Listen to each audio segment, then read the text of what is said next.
हम लोगों को बुलाया, न केवल हम लोगों को बुलाया बल्कि जनता को भी पूजा शास्त्री को सुनने का मौका मिला है।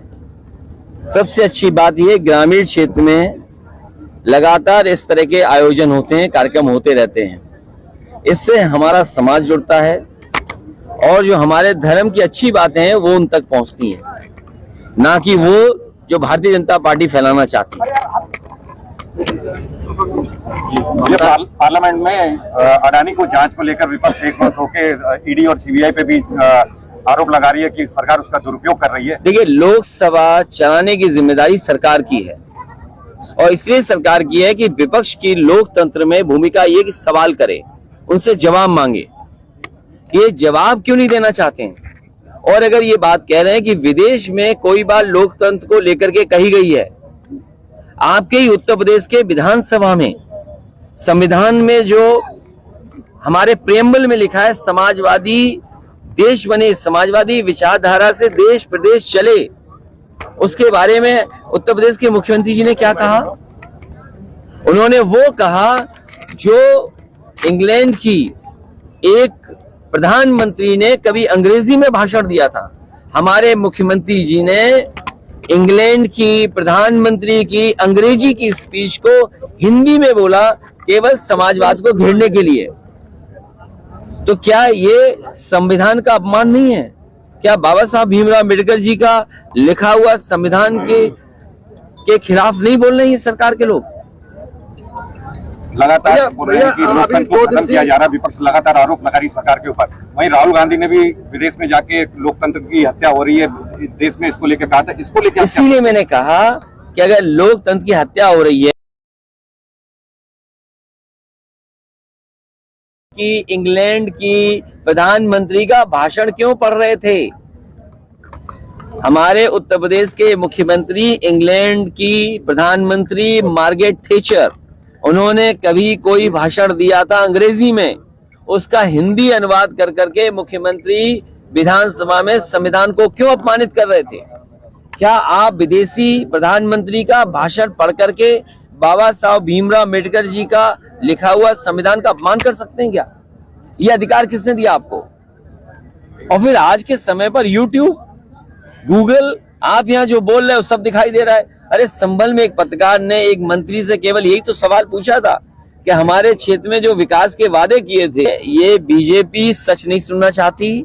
अगर कोई लोकतंत्र में और खासकर हमारा पत्रकार भाई अगर कोई खबर सही चलाना चाहेगा तो बीजेपी के लोग प्रशासन के इशारा कर देंगे कि इसको जेल भेज दो, झूठे मुकदमे लगा दो, हत्या हो जाएगी, हत्या कर देंगे, लेकिन धारा 302 नहीं लगेगी। और जिसने कुछ नहीं किया होगा उसे मारपीट से लेकर के गंभीर धाराएं लगा देंगे। क्या जो संभल में पत्रकार था, मंच में मारपीट की थी, वो सब देखा है सबने, उसमें मंच की मारपीट की धारा लगा के जेल भेज दिया।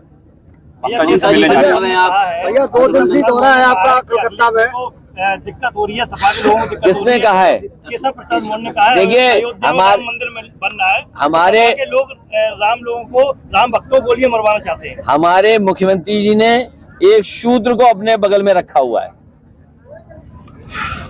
ममता जी से मिल रहे हैं आप? हमारे मुख्यमंत्री जी ने एक शूद्र को अपने बगल में रखा हुआ है। उम्मीद क्या करोगे उनसे? अध्यक्ष जी, आपने कहा था कि धर्म पे अब कोई बात नहीं होगी, आपकी तरफ से केवल, आप पार्टी की तरफ से आपकी केवल बयान नहीं है, लेकिन स्वामी प्रसाद मौर्य जो वो रुकने का नाम नहीं ले रहे हैं। मैं अभी जानकारी करूंगा क्या नया बोला है उन्होंने। ममता जी से मिल रहे हैं आप सर? ममता जी से मिल रहे हैं, गठबंधन? मैं जानकारी करूंगा क्या नया बोला। उन्होंने बोला रामचरितमानस को दलित महिलाओं के खिलाफ बताया। देखिए, ये बहस लंबी है और ये मैंने कई बार कहा, विधानसभा में भी कहा कि 5000 साल से ज्यादा की लंबी लड़ाई है, लेकिन ये लड़ाई अब हम लोग जीतने के करीब पहुंच गए हैं, इसलिए बीजेपी को परेशानी है। इसीलिए वो मुख्यमंत्री जी अपने बगल में एक शूद्र को रखते हैं और उससे बुलवाते हैं। भैया क्या माना जाए कि आप ये पूछिए क्या वो शूद्र हैं कि नहीं है? भैया क्या माना जाए कलकत्ता में 2 दिन से चुनाव आ रहा है, कल आप ममता जी से मिल रहे हैं, गठबंधन वाली मीटिंग? बीजेपी पहले से ही घबराई हुई है कि ये मैनपुरी मॉडल क्या है। अब वो हो सकता है मैनपुरी घूम रहे हो, रिसर्च कर रहे हो कि मैनपुरी में कैसे बीजेपी इतना बुरा हारी है। मैनपुरी में जिला अधिकारियों को जो रामचरितमानस भागवत के लिए पैसा दिया जा रहा है, क्या लगता है 2024 मैं- आ रहा है फिर ये मैं पत्रकार साथियों आपके माध्यम से और अपने संगठन के लोगों से कहूंगा, आलोक साकी जी से, कि जिलाधिकारी से पूछें कि आयोजन कहाँ होगा जिसमें हम लोग भी सब शामिल हों जाके। कम से कम जिलाधिकारी बताएं कि प्रसाद कहाँ मिलेगा, तो हम लोग सब जाएंगे, प्रसाद लेके आएंगे, क्योंकि सरकार का पैसा, जनता का पैसा, और जनता के पैसे से आयोजन हो रहा है, तो हमारा आपका कार्यक्रम है। प्रदेश सरकार ने ये भी कहा कि हर मंदिर पे राम की इमारत से पाठ तो अच्छी बात है, हम लोग सब शामिल होंगे, प्रसाद दीजिए उसके लिए, इससे पहले क्यों याद नहीं लेकिन आया? 1 लाख रुपए थोड़ी